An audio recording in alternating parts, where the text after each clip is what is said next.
Hi hello welcome to post 360. నేను మీ మురళి రాపల్లి.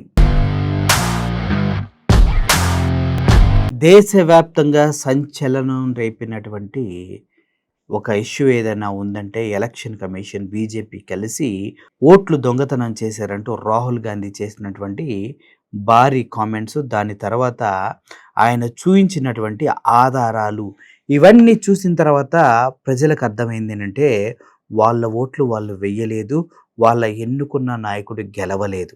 ఇది ప్రతి ఒక్కరికి స్పష్టంగా చెప్పడం కోసం రాహుల్ గాంధీ యాత్ర స్టార్ట్ చేశారు. 1000 కిలోమీటర్లు నడుస్తూ ఉన్నారు. ఆయనకు వస్తున్నటువంటి స్పందన బీహార్లో చూస్తూ ఉంటే అద్భుతంగా ఉంది. ఇదంతా ఒక ఎత్తు అయితే, ఈ అభియోగాలు తర్వాత మోడీ గారికి రాజ్యసభలో జరుగుతున్నటువంటి గౌరవప్రదమైనటువంటి ఎంట్రీని, ఆయన కనిపించగానే సభ్యులంతా చేస్తున్నటువంటి నినాదాలను చూస్తే మనిషి అన్న వాడెవడు, నిజంగా అన్నం కూర తింటూ ఉప్పు కారం తింటున్న వాడెవడు గర్వంగా తలెత్తుకోలేడనమాట. కానీ మోడీ గారు మాత్రం గర్వంగా తలెత్తుకుంటారు. ఆయన ఏం తింటున్నారు అనేది నన్ను అడగండి, నేను చెప్పలేను. ముఖ్యంగా మోడీ గారు ఎంటర్ అవుతూ ఉన్నప్పుడు లోక్సభలో ఏమంటున్నారు? ఓట్ చోరీ, ఓట్ చోరీ, ఓట్ చోరీ చేసిన వ్యక్తి అంటూ సభ్యులంతా అరుస్తున్నాడు. తల దించుకొని గర్వంగా, నిస్సిగ్గుగా, నిర్భయంగా, నిర్లజ్జగా మోడీ గారు అలా వచ్చి కూర్చుంటున్నారు, వెళ్ళిపోతున్నారు. అంటే ఒక దొంగని దొంగ దొంగ దొంగ అంటే ఒక మనిషి ఎలా బిహేవ్ చేస్తారో మా మోడీ గారు కూడా అలాగే బిహేవ్ చేస్తూ ఉన్నారు. మా ప్రధానమంత్రి గారికి ఇటువంటి పరిస్థితి వచ్చింది ఏంట్రా బాబు అంటూ పాపం బీజేపీ అభిమానులు మాట్లాడుకుంటూ ఉన్నారు. అసలు ఓట్ల చోరీ కేసు ఒక ఎత్తు అయితే, ఇప్పుడు అన్నిటికన్నా పెద్ద ప్రాబ్లం ఇంకోటి ఉంది బీజేపీకి. ఎందుకంటే ఆర్ఎస్ఎస్ భావజాలాలతో అధికారంలోకి వచ్చినటువంటి బీజేపీ మతతత్వ పార్టీగా తనకంటూ ఒక సుస్థిరమైనటువంటి ముద్రను ముద్రించుకొని పరిపాలన సాగిస్తూ ఉంది. ఇటువంటి క్రమంలో ఆర్ఎస్ఎస్లో ఎవరున్నా కూడా వాళ్ళ పదవీ కాలం, నువ్వు ఏ పొజిషన్లో ఉన్నా కూడా 74 ఇయర్స్, 75th ఇయర్లో అంటే 74 సంవత్సరాలు మాత్రమే. 75వ సంవత్సరంలో నువ్వు ఎంత తోపుదారివైనా, నువ్వు ఏదైనా కూడా రిజైన్ చేసి వెళ్ళిపోవాల్సిందే. ఆ ప్లేస్ వేరే వాళ్ళకి ఇవ్వాల్సిందే. ఈ క్రమంలోనే మోడీ గారికి 75 సంవత్సరాలు వచ్చేసి ఈ సెప్టెంబర్, అక్టోబర్ నెలలో ఆయన దిగిపోవాలంటూ ఆర్ఎస్ఎస్ ఒక అల్టిమేటం జారీ చేసింది. కానీ ఇక్కడ వెనక్కెళ్తేనేమో గొయ్యి, ముందుకెళ్తేనేమో నొయ్యి అన్నట్టుగా తయారైంది మోడీ గారి యొక్క పరిస్థితి. ఎందుకంటే మేము స్వతంత్ర పార్టీ, ఆర్ఎస్ఎస్తో మాకు ఎటువంటి సంబంధాలు లేవు, మేము స్వతంత్రంగా బిహేవ్ చేస్తామని చెప్తున్నటువంటి బీజేపీ పార్టీ ఇప్పుడు మోడీ గారు 75 సంవత్సరాల తర్వాత ఆర్ఎస్ఎస్ చెప్పినట్టు దిగిపోతేనేమో చూడండి ఆర్ఎస్ఎస్ కాలి కింద తొత్తులా పనిచేస్తుంది బీజేపీ అంటారు. లేదు దిగిపోను అంటేనేమో ఆర్ఎస్ఎస్ ఏమో ఊరుకోరు, చచ్చినట్టు వెళ్ళిపోవాల్సిందే. ఈ క్రమంలో లాక్కోలేక పీక్కోలేక ఏందిరా బాబు అని కొట్టుమిట్టాడుతున్నారు మోడీ గారు. అదే క్రమంలో మూలిగే నక్క మీద తాడికే పడ్డట్టు రాహుల్ గాంధీ ఏమో దెబ్బ మీద దెబ్బ కొట్టుకుంటూ మోడీ అబ్బా అంటూ ముందుకు వెళ్ళిపోతూ ఉన్నారు. అటు ప్రజల్లో కూడా మోడీకి ఉన్నటువంటి విశ్వసనీయత పూర్తి స్థాయిలో తగ్గిపోతూ వస్తుంది. ఈ ఓట్ల చోరీలో మోడీ, ఆర్ఎస్ఎస్ దొంగలుగా బీజేపీ పార్టీని అభివర్ణిస్తూనే ఉన్నారు. ఈ క్రమంలోనే అసలు విషయాన్ని మీకు చెప్పాలంటే, మోడీ దిగిపోవాలి, ప్రభుత్వం మారాలి, ప్రజల ఓట్లు దొంగతనం అవుతున్నదాన్ని కాపాడాలి, ఎలక్షన్ కమిషన్ ఏకఛత్రాధిపత్యాన్ని పక్కన పడేయాలంటూ చాలామంది మాట్లాడుతున్నారు. కానీ అది అవుతుందా?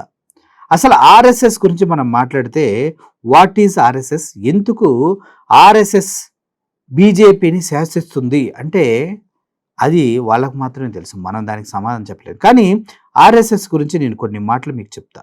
ఈ ఆర్ఎస్ఎస్ అనేది చరిత్రలో ఒక విలువలేని ఒక ఆర్గనైజేషన్లా నిలబడింది అనడానికి నా దగ్గర కొన్ని ఆధారాలతో కూడినటువంటి మాటలు ఉన్నాయి. ఒకసారి సెప్టెంబర్ 1925 ఆర్ఎస్ఎస్ స్థాపన జరిగింది.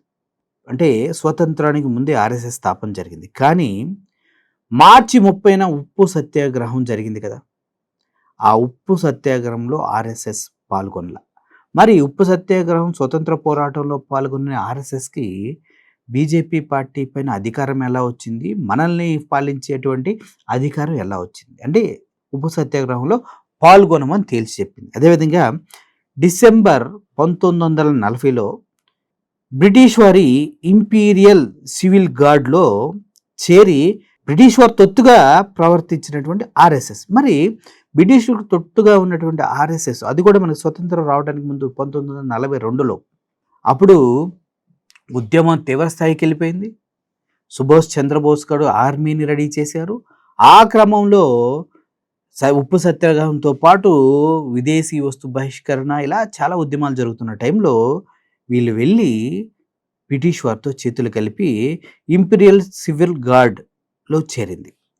మరి ఇటువంటి ఆర్ఎస్ఎస్‌కి మన ఇండియాతో ఏంటి సంబంధం? స్వతంత్ర పోరాటంలో పాల్గొనలేదు. బ్రిటిష్ వారితో కలిసి పనిచేసింది. అదేవిధంగా ఆగస్టు 1942లో క్విట్ ఇండియా ఉద్యమం జరిగింది. అంటే బ్రిటిష్ వారు ఇండియాని క్విట్ చేసి వెళ్ళిపోవాలని క్విట్ ఇండియా ఉద్యమం జరిగింది. అందుట్లో పాల్గొనమని స్పష్టంగా చెప్పింది.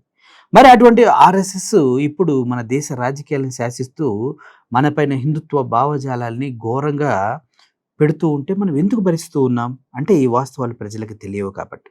అదేవిధంగా ఆగస్టు 1947లో త్రివర్ణ పతాకాన్ని జాతీయ జెండాగా గౌరవించం అని తేల్చి చెప్పిన ఆర్ఎస్ఎస్ మొన్నటి వరకు కూడా కరెక్ట్‌గా 2019 వరకు కూడా మన త్రివర్ణ పతాకాన్ని దేశ జాతీయ జెండాగా వాళ్ళు యాక్సెప్ట్ చేయలేదు. ఆర్ఎస్ఎస్ భవనం ముందు వాళ్ళ కాషాయ జెండానే ఎగరవేశారే తప్పించి త్రివర్ణ పతాకాన్ని ఎగరవేయనటువంటి ఆర్ఎస్ఎస్ వారికి మన దేశంలో రాజకీయాల్ని శాసించే హక్కు ఎవడిచ్చాడు? ఎందుకిచ్చాడు? ఎందుకు ఇవ్వాలి? అని ప్రశ్నించాల్సిన అవసరం ఉంది. అదేవిధంగా జనవరి 1948లో గాంధీజీని చంపిన ఆర్ఎస్ఎస్ కార్యకర్త గాడ్సే. గాడ్సే ఎవరో అనుకుంటారు, కానీ ఆర్ఎస్ఎస్ కార్యకర్త గాడ్సేనే గాంధీజీ జాతిపిత గారిని చంపారు. మరి దాని గురించి ఏ ఒక్కరు మాట్లాడరే? ఎందుకు మాట్లాడరు? ఫిబ్రవరి 1948 చట్ట వ్యతిరేక కార్యకలాపాలు చేస్తుందంటూ ఆర్ఎస్ఎస్ సంస్థను నిషేధించడం జరిగింది. అంటే గాంధీని చంపిన తర్వాత చట్ట వ్యతిరేక కార్యక్రమాలు చేస్తుందంటూ ఆర్ఎస్ఎస్ని వెలివేశారు, బహిష్కరించారు.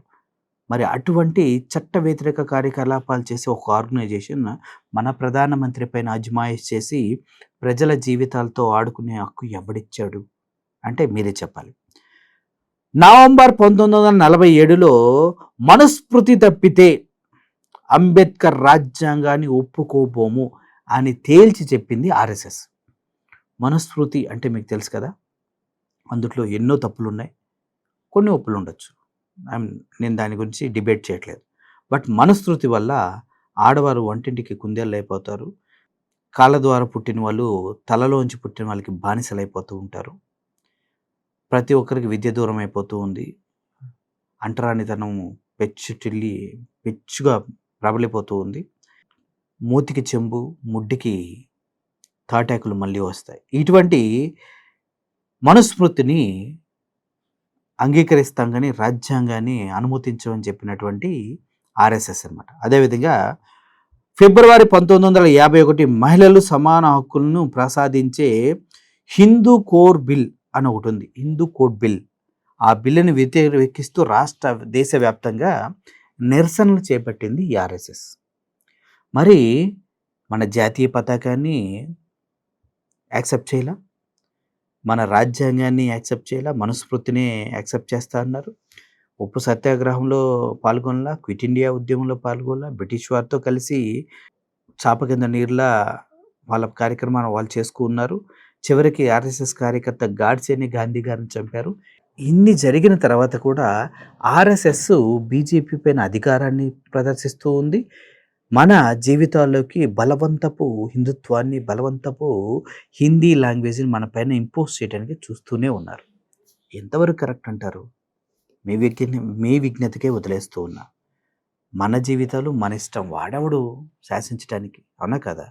మన ఓట్లు చోరీ చేస్తూ ఉన్నారు, మన మతాలని కులాల్ని అవహేళన చేస్తూ ఉన్నారు.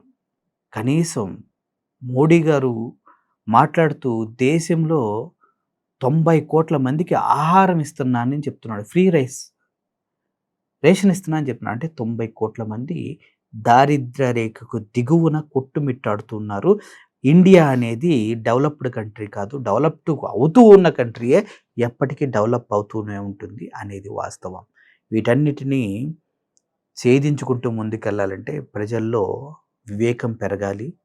మతాన్ని దూరం చేసుకోవాలి. కులాన్ని దూరం చేసుకోవాలి. భవిష్యత్తు పైన కోటి ఆశలతో పరుగులెట్టాలి. వాస్తవాలని కప్పిపుచ్చే న్యూస్‌ని దయచేసి చూడకండి అని కోరుకుంటూ సెలవు తీసుకుంటున్నా. Thank you for watching this video. Murali signing off. Thank you so much.